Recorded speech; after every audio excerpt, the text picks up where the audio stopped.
তোর এত বড় সাহস! তুই অনেকবার আমার ধ্যান ভঙ্গ করার চেষ্টা করেছিস, কিন্তু এবার কিন্তু এবার তো তোর আমি ভবলীলা সাঙ্গ করে ফেলেছি। এখন থেকে আমি সর্বশ্রেষ্ঠ ও সর্বসিদ্ধ হয়ে গেছি।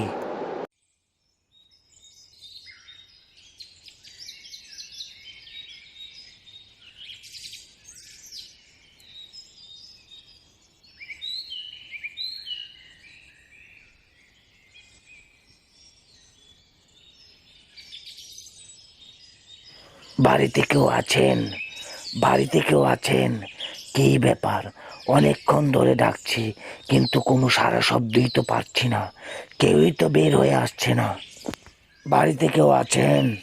এত বড় অপমান আমার! এত সময় ধরে ডাকার পর এইমাত্র বেরিয়ে এলেন উনি।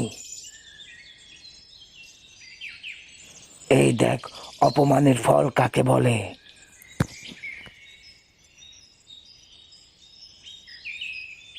এ কি?